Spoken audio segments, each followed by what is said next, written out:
नमस्कार प्रणाम। हम खेसारी लाल यादव सबके गोड़ छुके गोड़ लगतनी।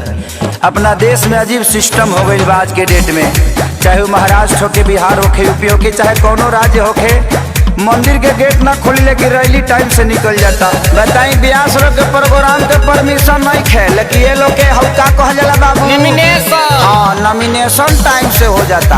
का सिस्टम आ गइल बा बताई। हमनी के माई के पूजा करे खातिर भी सरकार से परमिशन लेके पूजे के पड़ी।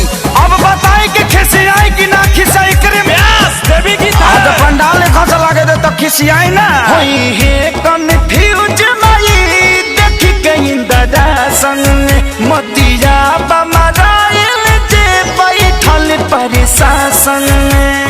दबी मैया जिंदाबाद जिंदाबाद जिंदाबाद होई है कन्फ्यूज माई देख के इंदरा संग मोतिया बमराइल जे बैठल प्रशासन। जब नहीं खे परमिशन माई के आसन के तो कैसे छूट मिलल बा नेता लोग के भाषण के, कैसे छूट मिलल बा नेता लोग के भाषण के। दबी मैया जिंदाबाद जिंदाबाद जिंदाबाद अरे भैया जिंदाबाद जिंदाबाद जिंदाबाद। अड़हुल फुलवा कहाँ चढ़ेगा, लाल चुनरी कहाँ चढ़ेगा।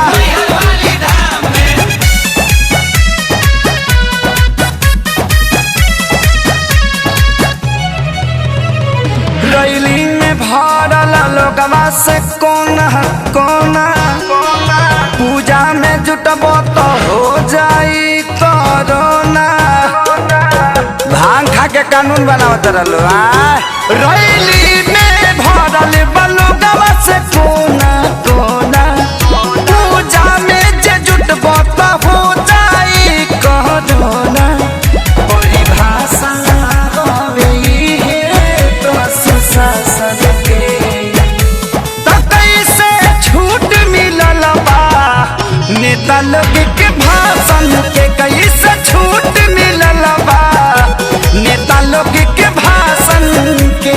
ताजा नारियल कहाँ चढ़ेगा, धूप अगरबत्ती कहाँ जरेगा।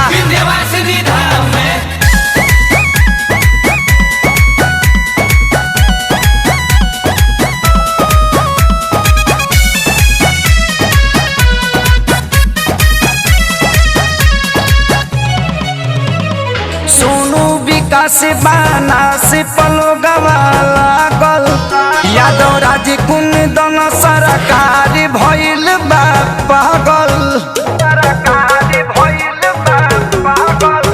सोनू विकास बाना से पलो गवाला गल, यादव राज कुंदन सरकार भइल बा पागल।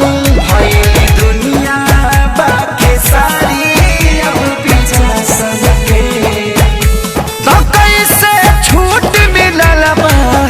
नेता लोग के भाषण के, कोई से छूट मिलल बा नेता लोग के भाषण के। जले माई के मूर्ति ना रखाई तले वोट ना दियाई। जय माता दी।